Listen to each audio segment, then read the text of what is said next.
Good morning, my love.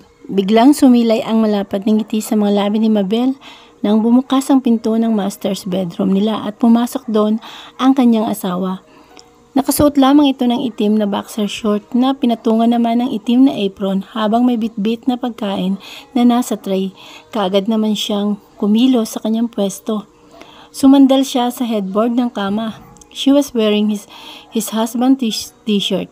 Nasa isla sila 2 araw na ang nakalilipas. Pagkatapos ng kanilang kasal ay doon agad sila tumuloy para sa kanilang honeymoon. Gusto sana ni Hunter na sa Italy na lamang sila magtungo para sa 1-month vacation nila kasama ang kanilang anak. Pero tumanggi naman siya. Sinabi niya sa kanyang asawa na sa isla na lamang sila mag-honeymoon.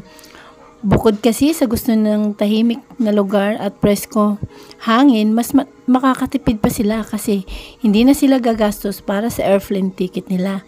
Yun ang kanyang dahilan kay Hunter. Pero ang totoo ay natatamad lamang siyang magbiyahe ng matagal at malayo. Hindi naman tumutol sa kanya ang kanyang asawa. Hindi na rin nila isinama ang kanilang anak. Total naman at maraming magbabantay sa unit kauhi nila habang nasa bakasyon silang mag-asawa. Breakfast in bed, my beautiful and sexy wife. Good morning, Mr. Ko. Nakangiting bati niya sa kanyang asawa nang mailapag ni Hunter sa kandungan niya ang tray. Yumuko rin ito upang halikan ang kanyang mga labi. Pagkatapos ay tumabi sa kanya. Did you sleep well, Mrs. Ko? Iya, sagot niya. Habang hindi pa rin nawawala ang malapad na ngiti sa kanyang mga labi. Good. Let's eat, Mr. Ko. Nagugutom na ako eh. Okay, si Hunter na mismo ang nagsubo sa kanya ng pagkain. Pinagsaluhan nilang mag-asawa ang niluto nito. Pagkatapos nilang kumain, kagaya sa ginawa nila sa nagdaang araw. Maaga pa lamang ay nasa dagat na sila at naglalangoy. Dahil pribado naman ang buong isla, they made love on the beach a few times. Wala silang ibang iniisip at inintindi sa mga sandaling yon, kundi ang kanilang mga sarili lamang. Ang kaligayahang nararamdaman ng kanilang mga puso sa mga sandaling yun. Sa bawat araw na lumilipas na mag-asawa na sila ni Hunter, walang araw ang natatapos na hindi na ipaparamdam ni Hunter sa kanya ang lubos na pag-ibig nito para sa kanya. At ganun din naman siya rito. Sa bawat araw na lumilipas na magkasama silang dalawa, ramdam ni Mabel na mas lalo lamang lumalalim at tumitibay ang pagmamahal niya para sa kanyang asawa. Wala na nga talaga siyang mahihiling pa ngayon, kundi ang masaya at magandang relasyon ng kanilang pamilya. Mas patibayan pa sana ng panahon ang kanilang pagmamahala ni Hunter. Are you okay, Mrs. Ko?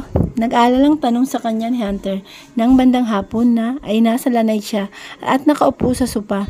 Nilapitan siya nito. Pansin ni Hunter ang pananamlay niya simula kaninang tanghali pagkatapos nilang umahon sa dagat. Ewan ba niya sa kanyang sarili? Wala naman siyang sakit. Pero sobrang iba ang kanyang pakiramdam simula pa kanina, or she should say, sobrang iba ang nararamdaman niya simula pa nitong mga nakaraang araw. Hindi siya sigurado sa kanyang iniisip ngayon, pero parang pakiramdam niya, she's pregnant.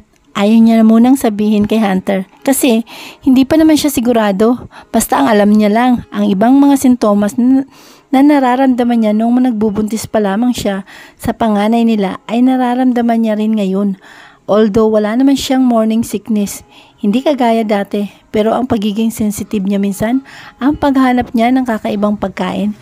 Minsan bigla na lang siyang nakakaramdam ng antok at pagod. And of course, ramdam niyang may kakaiba sa loob niya. Are you okay, Mrs. Ko? You look pale. Kanina pa nga rin siya nakakaramdam ng panghihina sa buong katawan niya. Nanlalamig din ang mga palad at mga paa niya. Yeah, I'm fine, Mr. Ko. Kunot ang noo na tinitigan ni Hunter ang asawa. Maya-maya ay hinawakan nito sa noo at liig si Mabel. Wife, I think I need to call a doctor. You look pale. Nag-aalala na ako sa'yo.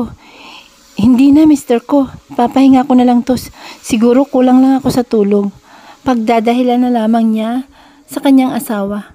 Kumilos siya sa kanyang pwesto at tumayo na. Samahan mo na lang ako na matulog sa kwarto. Aniya at ngumiti pa sa asawa. Are you sure, Mrs. Ko? Maya-maya bigla na lamang natumba si Mabel. Mabuti na lamang at mabilis na nasalo ni Hunter ang asawa. Dahil kung hindi, babagsak si Mabel sa babasaging center table. Wipe, Mrs. ko, taranta at nag-aalalang sambit ni Hunter at biglang napaupo sa sopa habang nasa mga braso nito ang asawa.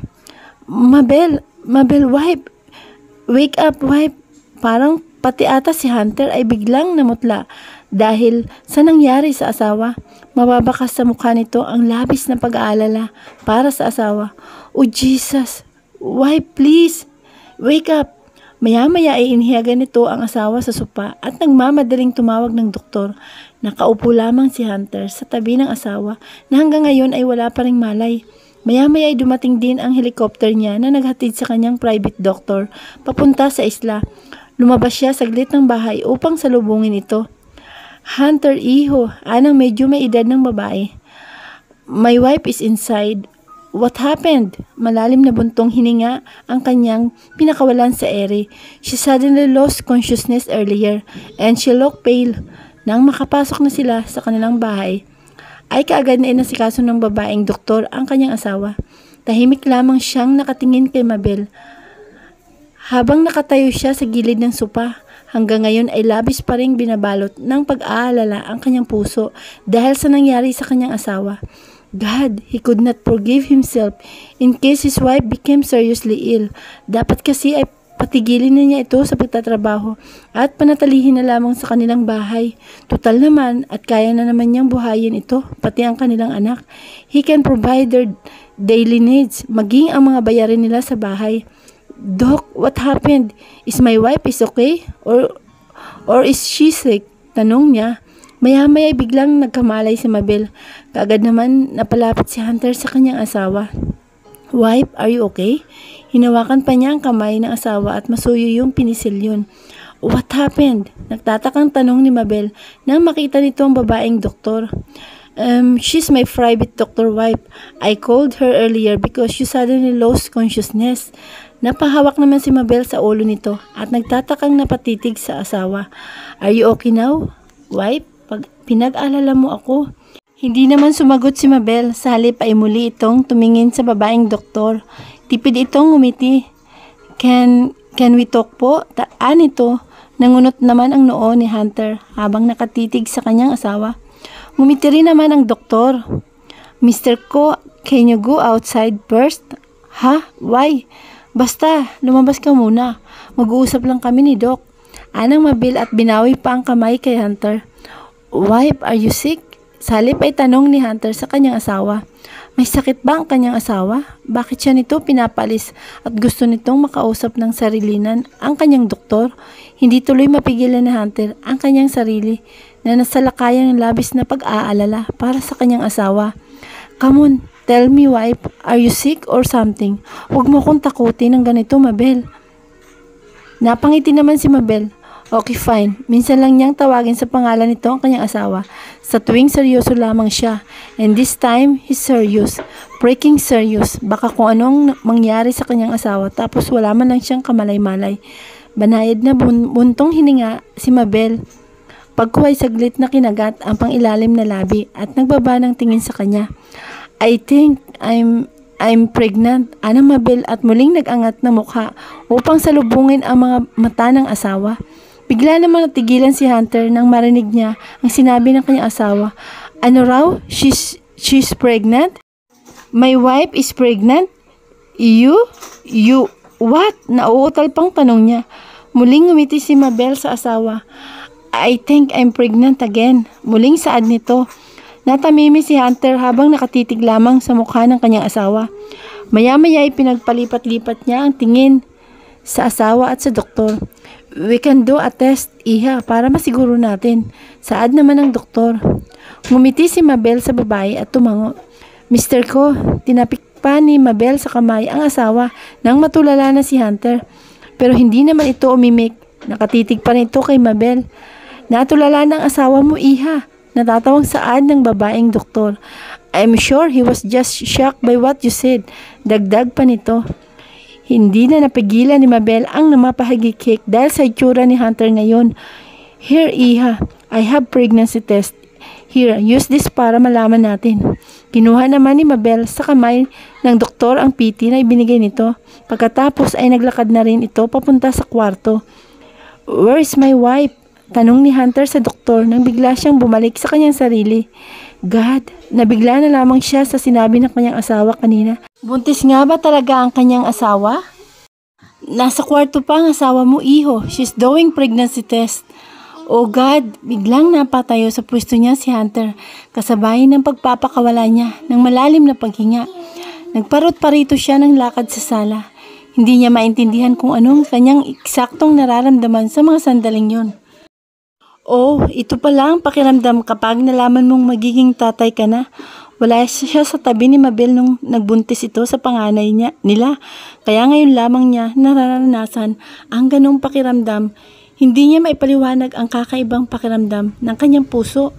Maya-maya lang ay biglang natigilan si Hunter sa pagparot-parito niya ng lakad sa sala nang makita niyang bumukas ang pinto ng kanilang kwarto. Lumabas doon ang kanyang asawa. Nagmamadali naman siyang lumapit dito. "Mrs. ko, will I be a tatay again?" Iyon ang una niyang naging tanong sa kanyang asawa. Hinawakan niya rin ang isang kamay ni Mabel at masuyong pinisil. Ngumiti naman si Mabel at iniabot sa asawa ang hawak na PT. Kahit nakakakunot ang noo at nagtataka, tinanggap naman yun ni Hunter at tiningnan lamang ang bagay na yun. "Oh, what is this, Mrs. ko?" "It's two red line, Mr. ko. And that means," tanong ulit niya. Oh God, patawarin siya ngayon dahil sa mga tanong niya. Isa wala siyang alam tungkol sa mga bagay na yun. "That means, what, Mrs. ko?" Ulit na tanong niya sa asawa. "That means, magiging tatay ka na ulit." Muling natigilan si Hunter at napatulala sa kanyang asawa. Maya-maya ay binitawan nito ang kamay ni Mabel at pumasok sa nakabukas na pinto ng kanilang silid. Isinarado yun ni Hunter at naglakad palapit sa kama. Kinuha niya ang isang unan doon at ipinagtakip sa kanyang mukha at doon sumigaw ng malakas. Nagtataka namang nakatitig si Mabel sa nakasaradong pinto ng kanilang silid. Maya-maya ay bumukas ulit yon at lumabas ang kanyang asawa. Seryoso ang mukha nito sa una, pero maya-maya ay biglang sumilay ang malapad na ngiti sa mga labi nito at nagmamadaling lumapit sa kanya. Walang paalam na niyakap siya nito ng mahigpit, pagkatapos ay mariing hinalikan ang kanyang mga labi. "Magiging tatay na ulit ako, Mrs. ko." Nang pakawalan nito ang kanyang mga labi, nakangiting tumango naman siya.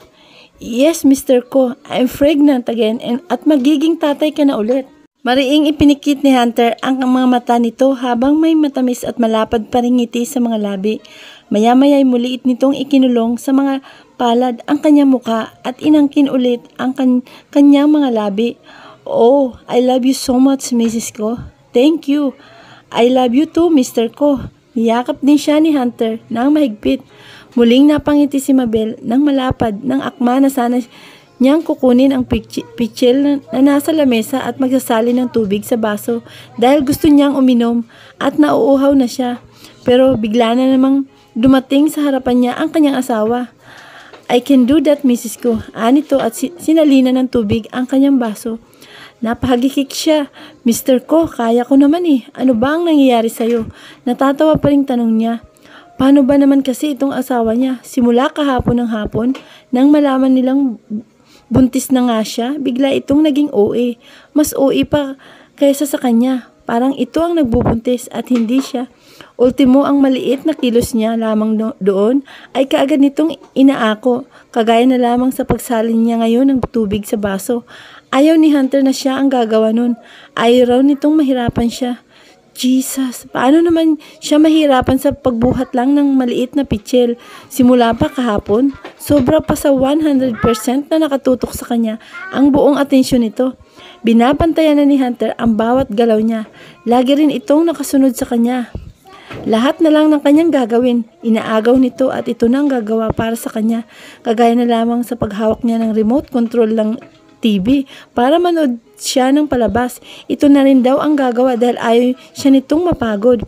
Jesus, kung may award lamang na pwedeng ibigay sa most OA sa soon to be a father again, malamang na mananalo itong OA niyang asawa. "Just let me do it, Mrs. ko." Giit pa nito sa kanya.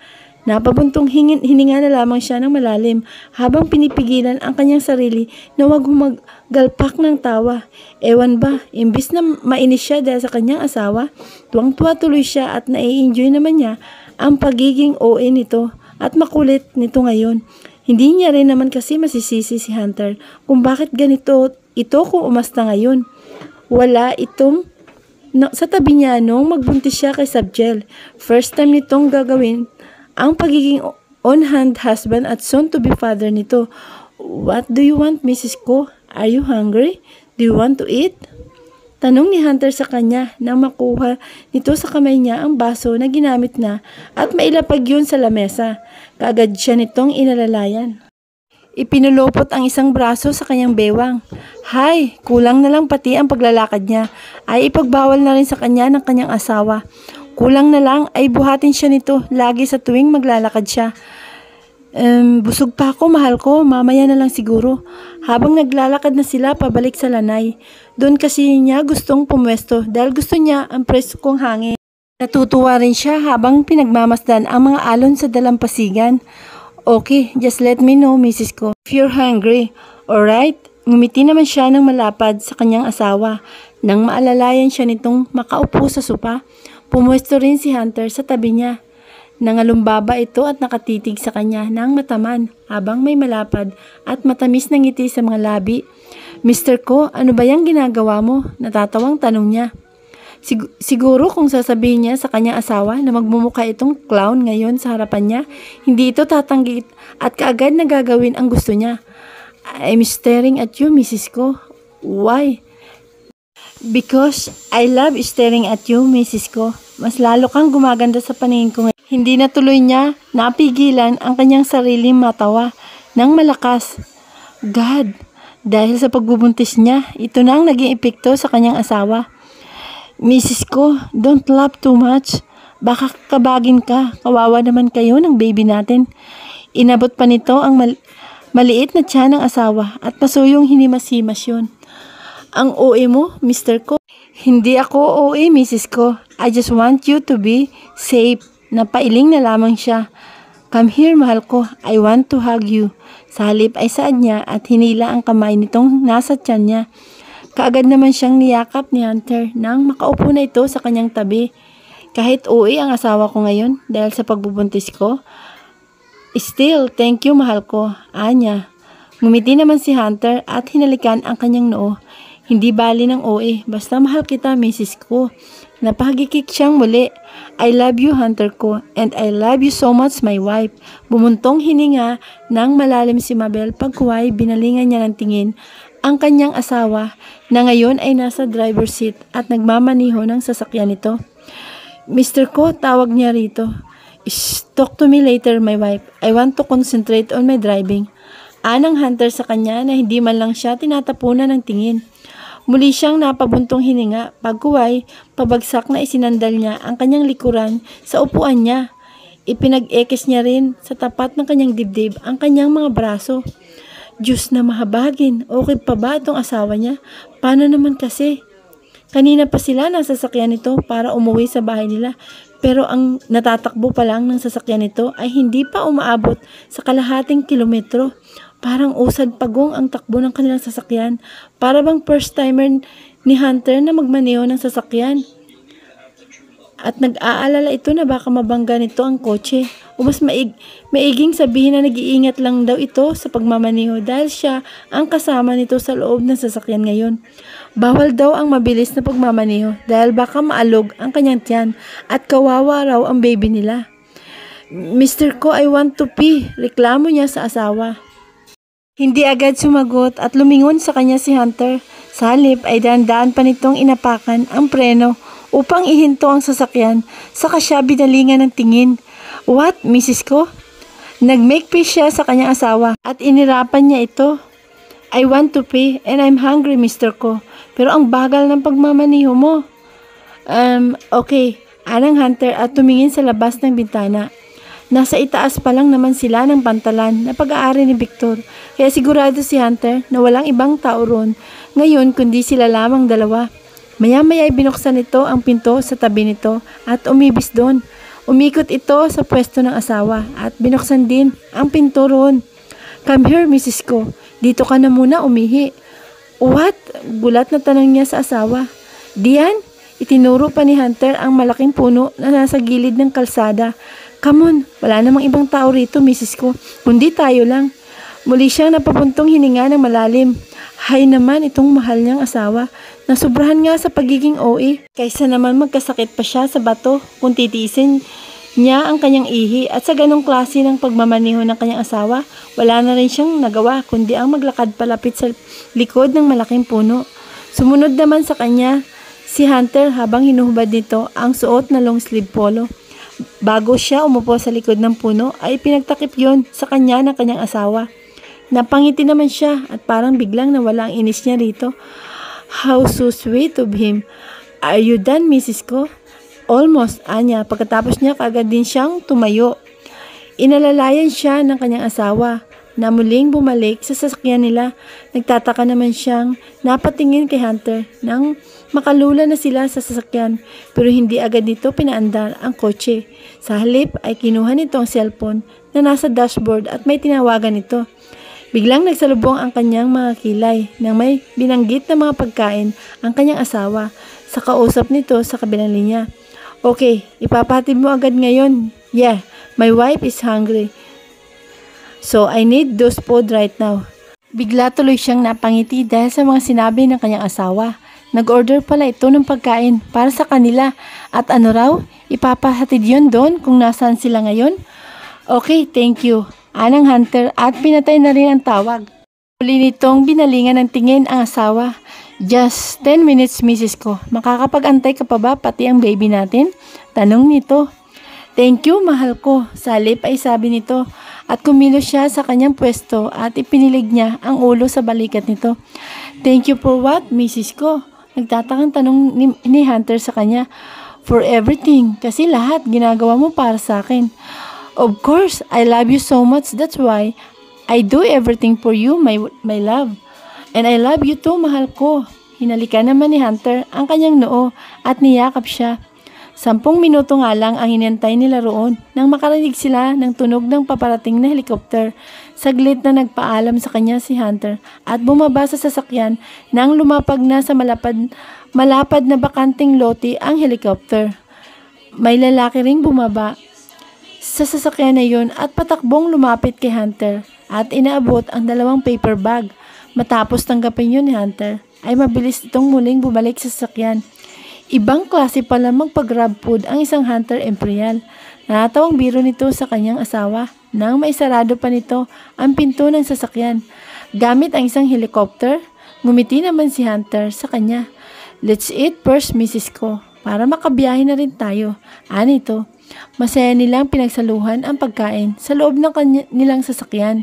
Patapos niyon ay muli silang sumabak sa usad pagong ng pagmamaneho ni Hunter. Hay, anong taon kaya sila magkakarating sa kanilang bahay dahil sa ginagawa ng kanyang asawa? "Oh God, did you hear that, honey ko? Magkakaroon na tayo ng second apo." Nakangiti at maluha-luhang saad ni Josephine sa asawa. Nakapagkarating nila sa kanilang bahay kanina ay kagad na tinawagan ni Hunter ang mga magulang nila para papuntahin doon ang mga ito at sabihin ang magandang balita nila. At kagaya sa inaasahan nila, masaya at labis na natutuwa ang mga ito dahil sa pagbubuntis ulit ni Mabel. At kagaya sa inaasahan nila, labis na natuwa nga ang kanilang anak nang marinig nito ang magandang balita. "Magkakaroon na po ako ng baby sibling, nanay, tatay?" Excited at nanlaklaki pa ang mga matang tanong ni Sabdiel. "Oo, apo, magkakaroon ka na ng bagong kapatid." Masaya at nakangiti ring saad ni Corazon sa apo nito. "Yes! Thank you po, nanay, tatay." Yumakap pa ito kay Mabel at hinalikan sa pisngi ang nanay at tatay nito. "He's so happy," anang Miranda habang pinagmamasdan ang apo na tuwang-tuwa at kinakausap ang maliit pa namang tiyan ni Mabel. Siya ang unang nag-request ng bagong baby kaya siyang labis na natutuwa ngayon. Saad naman ni Arthur. "Oh, I'm so happy. Excited na rin ako at hindi na makapaghintay na malaman kung babae ba o lalaki ang bagong apo natin, kumare." Anang Corazon kay Josephine. Oo nga, kumare, sana'y babae naman para balanse. But I want baby brother first po, lolas. Nang tumingin si Sabjel sa mga abuela nito. Nakangiti namang pinaupo ni Mabel sa tabi niya ang kanyang anak. Langga, hindi kasi tayo ang magde-decide kung baby brother ba or baby sister ang kapatid mo. It's up to Papa God.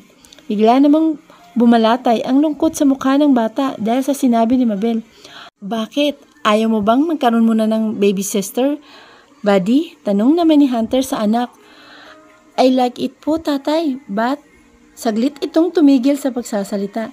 Maya-maya'y bumuntong hininga ito ng malalim at ipinagpalipat-lipat ang tingin sa mga magulang nito. Okay po, napangiti naman si Mabel at hinalikan sa pisngi ang anak. It's okay kung baby sister man ang kapatid mo. And ang importante, may kapatid ka na, right? Tumango naman ang bata. Yes po, nanay. Okay, you smile now. Saad ni Hunter sa anak. Nakagad din naman itong ginawa. Dahil kumpleto naman sila roon sa bahay nila. Nag-celebrate na rin sila roon dahil sa magandang balita na yon. Nagpaluto si Mabel kay Gail ng pagkain nila at ipinahatid na lamang yon sa bahay nila ni Hunter. Latag na ang gabi. Kanina pa nakauwi ang mga magulang nila. Ang anak naman nila ay mahimbing na ring natutulog sa silid nito. Dala siguro ng pagod kanina ay kaagad na itong nakatulog. Mrs. ko, are you not sleepy? Tanong sa kanya ni Hunter nang lumabas ito sa beranda. Naroon siya at nakatanaw lang sa madilim na kalangitan. Nang makalapit sa kanya ang asawa, ay tumayo ito sa kanyang likuran at ipinulupot ang mga braso sa kanyang bewang. Hinalikan pa nito ang kanyang pisngi. It's cold out here, Mrs. ko. Hindi ka ba nilalamig? Hindi naman, mahal ko. And you're not sleepy. Tanong nitong muli. Umiling naman siya. Hindi pa, mahal ko. May iniisip ka ba kaya hindi ka pa makatulog? Banayad siyang nagpakawala ng buntong hininga at isinandal niya ang kanyang ulo sa balikat ng kanyang asawa. May iniisip lang ako, Anya. Want to share it with me? Malambing na saad ni Hunter. Inisip ko lang ang mga nangyari noon sa atin. Nangunot naman ang noo ni Hunter. Kung hindi nangyari ang mga yon noon, malamang na hindi tayo ganito ngayon. Although, sigurado naman akong masaya rin ang pamilya natin noon. Noon pa man kung hindi tayo nagkahiwalay. Pero parang mas gusto ko ang pakiramdam na ito ngayon. Sobrang saya lang ng puso ko. Napangiti naman si Hunter matapos marinig ang mga sinabi ng asawa nito. Nakakapanghinayang man ang mahigit 5 taon na nagkahiwalay tayo, pero masaya rin ako na nandito tayo ngayon, Mrs. ko. Ito rin ang pinakamasayang nangyari sa buong buhay ko. Ito ang pinakagusto kong pakiramdam. Masaya lang, puno ng pagmamahalan. Naramdaman niya ang paghapit ni Hunter sa kanyang bewang. Maya-maya ay pinakawalan siya nito at pinihit siya paharap dito. Kaagad na sinalubong ng mga labi nito ang kanyang mga labi. Buong puso naman niyang tinugon ang mga halik nito. I love you, Mrs. Mabel Alfanta Imperial. I swear, I will love you till my last breath. Nang pakawalan nito ang mga labi ng asawa.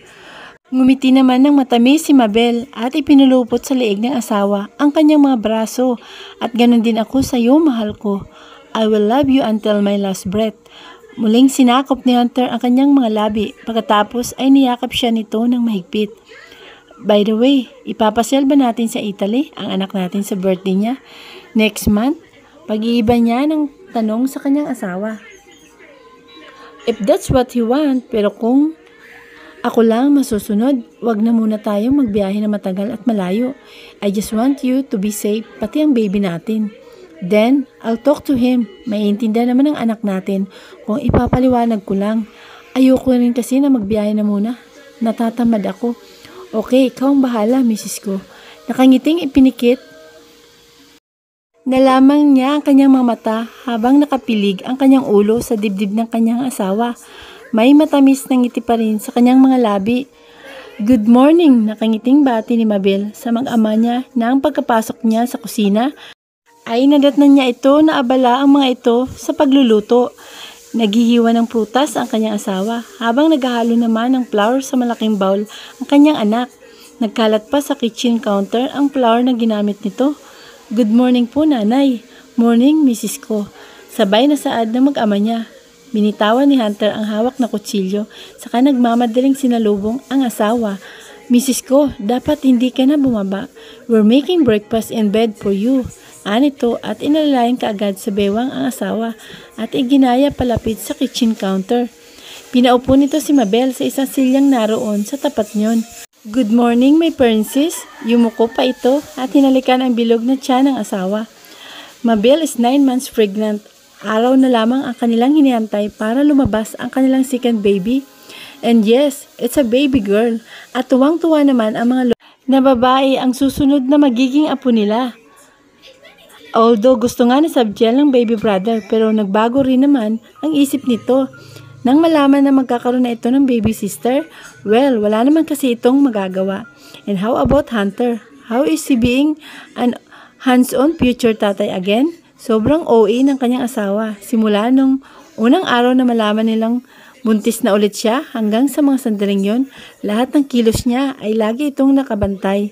Pinalagyan pa nga nito ng CCTV camera ang buong bahay nila para kahit nasa trabaho daw ito ay mamumonitor nito ang mga kilos ng asawa.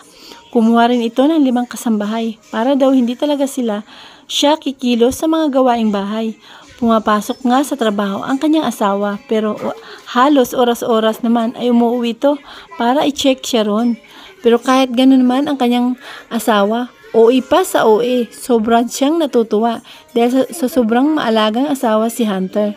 Hindi lamang sa kanya, kundi maalaga rin itong tatay sa anak nila.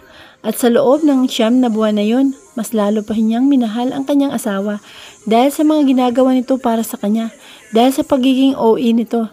Dapat sa kwarto ka na lang, Mrs. ko, saad pa ni Hunter habang inimasimas ang tiyan ng asawa. Napapagod na akong gumiga ron Tila pagrereklamo pa niya. Nanunulis pa ang kanyang nguso. Kahit na, napapagod ka patuloy sa pagbaba mo rito. Ngumiti na lamang siya. Look, nanay, I'm making pancakes for us. Nakangiting saad naman ng kanyang anak na nakatayo sa mataas na silyang habang may hawak-hawak na whisk. Wow, very good. I'm sure masarap yan. Of course po, nanay. I'll make this with so much love po. Kaya masarap po ito. Oh, just like her husband, sobrang maalaga rin sa kanya ang panganay nilang anak. Nagmana nga ito sa tatay nito. O rin, makita lamang siya nitong may gagawin na trabaho na hindi naman mahirap. Kaagad siyang lalapitan at ito ang gagawa. Kagaya na lamang sa pagsusuot niya ng kanyang flip-flops sa umaga. Kapag babangon na siya sa kanilang kama, lagi na itong naroon sa tabi niya at nag-aabang sa kanya. Kahit ang paghawak niya ng hose kapag nasa garden siya at gusto niyang magdilig ng mga halaman. Ang pagtitimpla niya ng gatas sa gabi bago matulog, ito rin ang gumagawa. Hinahayaan na lamang niya kasi hindi rin naman siya mananalo kapag nakipagdebate pa siya rito. Kagaya rin sa kanyang asawa ay marami itong paliwanag at dahilan sa kanya. Kesyo ganito, kesyo ganyan, na ayaw raw siyang mapagod at mahirapan. Are you hungry, Mrs. ko? Gutom na rin ba ang baby natin? Tanong ni Hunter. Hindi pa naman, mahal ko. Okay, just stay there, Mrs. ko. Malapit na kaming matapos. Bumalik na ito sa ginagawang trabaho. Can I help? Sabay at bigla namang tumingin sa kanya ang kanyang mag-ama. Seryoso ang mukha ng mga ito. Tumawa siya ng malakas dahil sa naging reaksyon ng mga ito. Mag-ama nga kayo, natatawang saad niya. Pero ang dalawa ay nanatiling seryoso pa rin ang tingin sa kanya. Oo na, papanoorin ko na lang kayo riyan, Anya. Halos sabay ding na pailing ang mag-ama niya sa kamuling ipinagpatuloy ang ginagawa ng mga ito. Nakangiting nakatitinga lang siya sa mga ito habang busy sa paggawa ng kanilang almusal. Pero maya-maya ay bigla siyang natigilan at napahawak sa kanyang tiyan nang maramdaman niyang biglang sumakit yon. Ilang segundo lang ay naramdaman din niyang parang nabasa ang panty niya. Mahal ko, tawag niya sa kanyang asawa. Yes, Mrs. ko. I think my water broke. Biglang nagsalubong ang mga kilay ni Hunter habang nakatitig sa kanya. What, Mrs. ko? Tanong nito nang maramdaman niyang biglang humilab ang kanyang tiyan. Bigla siyang napasigaw ng malakas. Manganganak na ako, mahal ko. Biglang natigilan si Hunter at nabitawan ang hawak na kutsilyo. Nahulog yun sa ibabaw ng lamesa. Tatay, nanay. Nanay is about to give birth. Sigaw naman ni Sabjel nang makita nito ang tatay nito na tulala na lang at hindi agad nakakilos. Hunter, ang sakit ng tiyan ko. Anya, habang hinimas-himas niya nang paulit-ulit ang kanyang tiyan para sana kahit papano ay maibsan ang paghilab niyon. Pero hindi naman nangyari. Mas lalo namang sumakit at parang gusto nang lumabas ng kanilang anak. Tatay! Kinuha ni Sabjel ang isang kutsara at ibinato yun sa kanyang tatay. Muli namang natawan si Hunter nang tumama sa dibdib nito ang kutsara. Tinapunan nito ang tingin ng anak. Nanay is about to give birth, tatay. Oh God, tanging nasambit ni Hunter at nagmamadali nang nilapitan ang asawa. Ang sakit ng tiyan ko, mahal ko. Lalabas na siya. What should I do, Mrs. Ko? Tarantang tanong ni Hunter. Jesus, wala ring silbi ang isang buwang pinagpraktisan nitong gagawin kapag nanganak na ang asawa nito.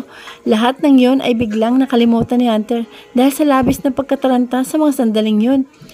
Hinimas-himas nito ang likod ng asawa. Inhale, exhale. Mrs. Ko, relax. Oh God, I can't relax. What should I do? Tatay, buhatin muna po si nanay. Bilis, we need to go to the hospital. Alright. Anang Hunter at mabilis na binuhat ang anak at nagmamadaling lumabas ng kusina. Hunter, buwisit ka. Bakit ang anak mo ang binuhat mo? Sigaw niya.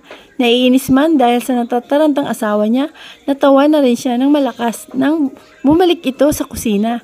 Kaagad nitong ibinaba ang anak nilang tawa na rin ng tawa dahil sa itsura ng tatay nito. I'm sorry, Mrs. Ko. Natataranta lang ako. Anito at napakamot pa sa ulo bago yumuko at dahan-dahan binuhat ang asawa. Mahal ko, please naman. Lalabas na ang anak mo pero nagdadahan-dahan ka pa ng kilos mo riyan. Anya na may angat siya nitong kinarga at dahan-dahan pa rin naglakad si Hunter palabas ng kusina. Mrs. Ko, I'm just being careful. Baka mahulog ang baby natin. Hindi na niya naintindihan kung ano ang nararamdaman niya sa mga sandaling yun. Matatawa ba siya dahil sa asawa niya o maiinis dahil mas lalo pang humilab ang kanyang tiyan? Bakit kasi ganito ang panganganak niya ngayon? Parang pinapahirapan siya. Samantalang noon, nang manganak siya kay Sabjel, hindi naman siya nahirapan. Siguro na-spoiled lang ng sobra ang anak niya dahil sa OA nitong tatay. Kaya yun, OA rin ang panganganak niya ngayon. Mahuhulog talaga ang anak mo kung hindi ka magmamadali riyan, mahal ko. Naiinis na saad niya. Lalabas na.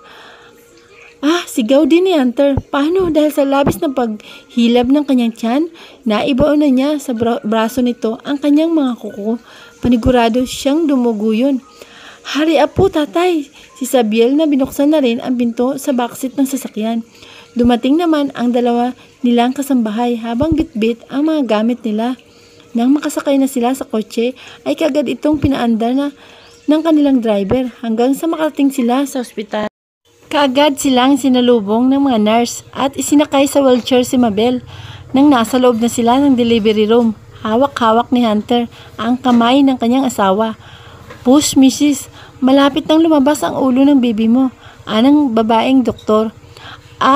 Nakisabay pa si Hunter sa pag-iri niya ng malakas. Ang dalawang nurse na naroon ay napangiti na lamang habang nakikita ang itsura ni Hunter. Pinagpapawisan din kasi ito at namumula na ang mukha. Parang ito rin ang nanganganak. Hanggang sa marinig nila ang iyak ng kanilang anak. Oh, did you hear that, Mrs. Ko? Nakangiti pa ang tanong ni Hunter. Maluha-luha namang tumango si Mabel habang may malapad ding ngiti sa mga labi niya. Maya-maya ay inalagay ng doktor sa ibabaw ng kanyang dibdib ang kanilang baby. Biglang nagunahan sa pagpatak ang kanyang mga luha. She's so cute, Mrs. Ko. Anang Hunter at hinawakan ang maliit na kamay ng kanyang prinsesa. And she looks like you. Oo nga, mukhang nagmana nga sa kanya ang anak nila. Mabuti naman. Kasi magtatampo siya kung pati ang baby girl nila ay magmamana pa rin sa kanyang asawa. Nasa kwarto na sila at naghihintay na ipasok doon ang kanilang anak. Naroon at kumpleto rin ang kanilang pamilya. Excited na ang mga ito na makita ang bagong member ng kanilang pamilya. Here's your baby, mommy, daddy. Nang pumasok ay isang nurse habang karga nito ang kanilang anak. Mas lalong na-excite ang mga kasama nila roon, lalo na ang mga lola at lolo. Ibinigay ng nurse kay Mabel ang kanilang baby. Nakangiting pinagbasta nila ni Hunter ang cute at natutulog na kanilang prinsesa. Oh, she really looks like you, Mrs. Ko. Sad ni Hunter habang masuyong hinahaplos ang mamula-mulang pisngi ng anak. She's so cute, mahal ko. Yeah, hinalika ni Hunter ang kanyang noo. I love you, Mrs. Ko. Thank you for giving me this cute little angel. I love you too, mahal ko. Nakangiting tumingin siya sa kanyang asawa. Okay, kami naman ang ahawak sa apo namin. Excited pang saad ni Josephine nang hindi na ito makatiis at lumapit sa mag-asawa para kunin ang apo nito. Ibinigay naman ni Mabel sa ginang ang apo nito habang pinagmamasdan nila ni Hunter ang mga ito. Kitang-kita nila kung gaano kasaya ang mga ito dahil sa kanilang anak. Sa mga ngiti pa lamang sa mga labi ng mga ito, the lolo and lolas are so happy. Maging ang mga kapatid ni Mabel. And of course, Subjel too. Your baby is so cute, Bess. Nakangiting saad ni Jess habang nakaupo ito sa gilid ng kama at pinagmamasdan ang anak ni Mabel na nakahiga rin sa kama. Nilaro-laro pa ni Jess ang maliliit na kamay ng baby. She looks like you. Ngumiti siya ng mas malapad. Yun nga rin ang sabi sa akin ni Hunter. Mabuti naman at sa akin nagmana. Anya at binalingan ng tingin ang asawa. Kunin mo akong ninang, ha? Magtatampo ako sa iyo kapag kinalimutan mo akong kunin na ninang. Of course, ikaw ang nasa unahan ng listahan, Bess. Good to hear that. Alang Jess at hinalik-halikan ang pisngi ng anak ni Mabel. Ang cute-cute mo naman, baby. I know when you grow up, mana ka kay Tita Ninang. Pretty and sexy. Napapangiti na lang si Mabel at Hunter habang pinagmamasdan si Jess na tuwang-tuwa habang nilalaro ang kanilang anak. Ikumusta naman kayo ni Stell? Maya-maya tanong niya sa kaibigan. Napaangat naman ang mukha ng dalaga. Bumukas ang pinto ng silid at pumasok doon si Asmon. Kasama nito si Stell. May bitbit na 2 bukit ng bulaklak si Stell habang may bitbit naman ng mga prutas si Asmon. Hello, where's my inaanak? Nakangiti at tila excited na tanong ni Asmon. Kagaya ni Stell, hindi pa rin ito nakikita ang anak ni Mabel at Hunter dahil nasa abroad ang mga ito at kakauwi lamang sa Pilipinas hours ago. For you, Belle, nakangiting hinalikan ni Stell at sa pisngi si Mabel. Matapos ibigay ang isang bulaklak, maya-maya nilapitan din ito si Jess. Hinalikan nito sa pisngi ang dalaga.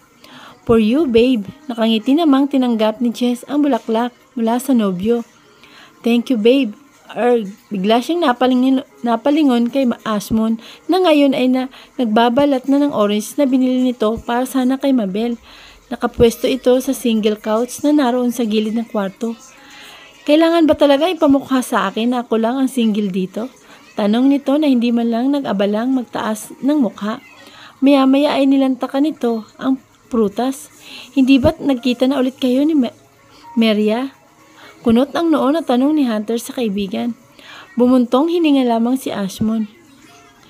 Suyuin mo na ang asawa mong bro, para ka namang babae at ikaw pa ang nagpapabeber yan. Saad naman ni Stell na ngayon ay nakaupo na sa tabi ng nobya. Hindi naman umimik si Asmon.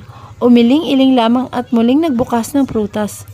Nakangiting bumuntong hininga na lamang si Mabel. Pagkuway, ipinilig ang ulo sa dibdib ng kanyang asawa.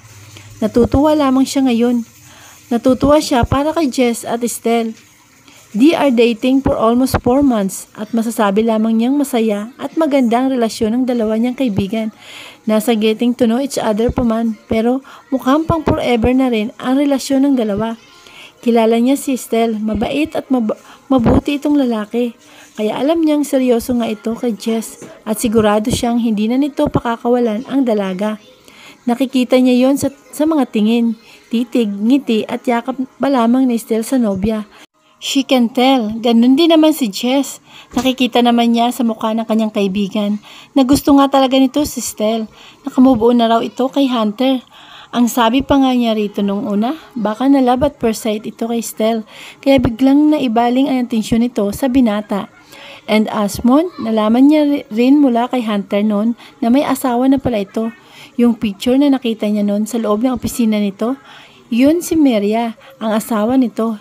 Hindi niya alam kung paano nagsimula ang kwento ng love life nito kasama ang asawa at hindi rin niya alam kung paano natapos yun. Hindi naman kasi babae si Asmon para magkwento sa kanya tungkol doon. Pero masaya pa rin siya na makitang okay naman ito. Mukha namang masaya ito. 6 months later, Mr. Ko, are you sure na ikaw na muna ang magbabantay kay Yelena? Tanong niya sa asawa. Habang naghahanap siya ng damit sa closet. Maisusuot niya. Tinawagan kasi siya ni Handa kanina at sinabing may client silang kailangan na kausapin para sa malaking catering na gagawin. Si Handa na lang sana ang papupuntahin niya dahil hindi niya maiwan-iwan ang kanyang anak, pero sinabi naman ni Hunter sa kanya na ito na muna ang magbabantay sa anak nila. Naglakad si Hunter palapit sa crib ng kanilang Unica iha at kinarga ang anak na biglang ngumiti nang makita ang tatay nito. Of course, Mrs. Ko, just go. Ako nang bahala rito. Right, princess? Tayo muna ni tatay ang maglalaro. Mas lalong ngumiti nang malapad ang anak nila na parabang naiintindihan ang sinasabi ng tatay nito. Humagihik pa ito nang halikan ito ni Hunter sa pisngi. Okay, saglit lang naman kami ni Handa, mahal ko. Uuwi rin agad ako, saad pa niya. Simula nang malaman ni Hunter na buntis na siya sa pangalawang baby nila, hindi na ito pumayag na magtrabaho siya. Hanggang ngayon ay taong bahay na lamang siya at siya ang nagbabantay sa dalawa nilang anak. Nagpupunta lang siya sa restaurant niya kapag gusto niyang bisitahin ang mga empleyado niya roon. Hindi na rin siya nakabalik ng Italy. Si MG na lang ang pinapunta niya roon para ito ang mamahala sa restaurant niya roon. Pumayag naman si Hunter. Noon, nasa Italy na lang sila titira kung yun daw ang gusto niya. Pero sa bandang huli ay nagdesisyon na lang siya na sa Pilipinas na lang sila manirahan. Dahil nandito lahat ang negosyo nila na hawak ni Hunter. Kawawa naman ang kanyang asawa kung magpaparot pa rito ito para asikasuhin ang mga negosyo nito. Thank you, mahal ko. Nakangiting nilingon niya ang kanyang asawa. Kumindat naman sa kanya si Hunter. Of course, may bayad yun mamayang gabi, Mrs. Ko. Bigla siyang natawa. Sinasabi ko na nga ba eh. Anya at kunwari ay napapailing pa. Naglakad siya palapit sa kanilang kama. At doon inilapag ang mga damit na pagpipilian niyang isuotin. Dinampot niya ang isang nude spaghetti strap bodycon dress na hanggang sa kalahati ng kanyang hita ang haba. Napalingon siya ulit sa kanyang asawa. You can't wear that dress, Mrs. Ko. Kunot ang noo na saad ni Hunter. Why? Hindi mo ako kasama sa lakad mo, Mrs. Ko. Kaya, you can't wear that one. Pumili ka na lang ng ibang damit mo na hindi kita ang dibdib at hita mo. Isa pa yon sa ugali ni Hunter. Simula nang magkabalikan sila, hindi na siya nito pinapayagan na magsuot ng mga daring at sexy na damit kapag hindi siya nito kasama.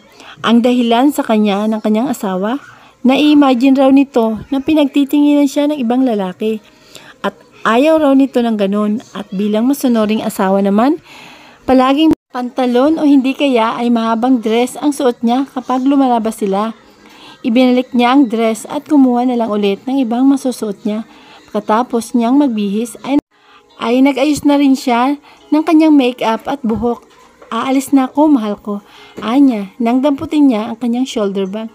Take care, Mrs. Ko. Saglit niyang nilambing ang kanyang asawa at hinalikan siya nito sa kanyang pisngi bago siya tuluyang lumabas sa kanyang silid. Mahigit 2 oras ang naging meeting nila ni Handa sa isang client nila. Ang dami kasi nilang pinag-usapan tungkol sa catering. Anak pala ng gobernur ang ikakasal kaya ganun kalaking catering ang gagawin ng restaurant nila. Samantalang, si Handa naman ay gagawa ng wedding cake. Hindi na ako makakadaan sa resto ngayon. Uuwi agad ako sa bahay. Namimiss ko na ang Yelena ko. Nakangiting saad niya kay Handa nang makalabas na sila sa hotel. Sige bes, ako na lang ang bahalang kumausap sa chef mo. Dumiretso ka na lang ng uwi. Baka hinahanap ka na ng mga anak mo, pati ng asawa mo. Natawa naman siya ng pagak nang makita niya ang kakaibang ngiti sa kanya ni Handa. Nanunodyo ito sa kanya. Sige na nga, bye na. Mag-iingat ka ha. Ikaw rin bes, bye. Nagpalitan pa sila ni Handa ng halik sa pisngi bago siya sumakay sa backseat ng sasakyan nila. Pagkarating niya sa kanilang bahay, kaagad niyang nakita sa garahe ang 2 sasakyan.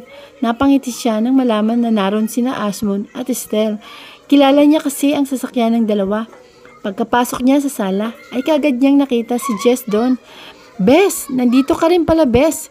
Humalik sa kanyang pisngi si Jess. Yeah, binisita namin ni Estelle si baby Yelena.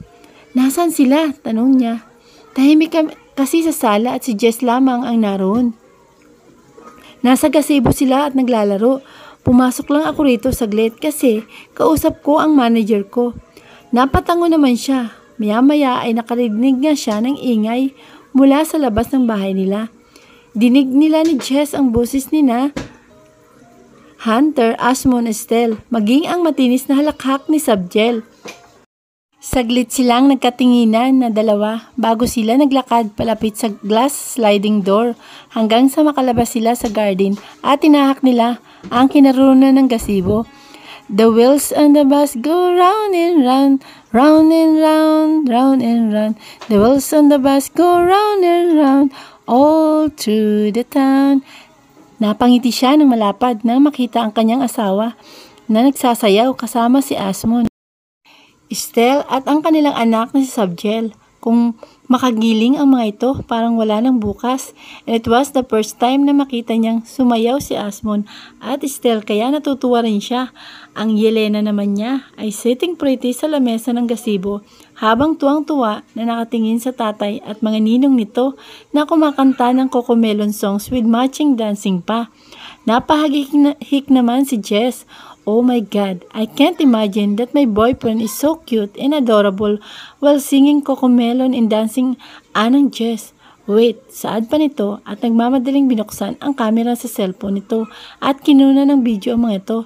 Napailing naman siyang naglakad palapit sa mga ito. Ang dami naman palang babysitter ng Yelena ko, nakangiting saad niya. Oh, there you are, Mrs. ko. Hi, Belle. Hi, Mabel. Anong tatlong lalaki na kumaway pa sa kanya. Wala akong may babayad sa servisyo nyo ngayong araw, mga ninong. Nakangiti pa rin saad niya. Kahit snack lang, Belle, okay na kami. Anang Estelle, kuripot naman kasi nitong asawa mo. Wala man lang pamerienda, dagdag pa nito. That's true, hindi man lang marunong mahiya sa mga bisita niya. I didn't ask you to come here. Depensa naman ni Hunter. Tumawa na lang siya. Siya, sige, at maiwan ko muna kayo riyan.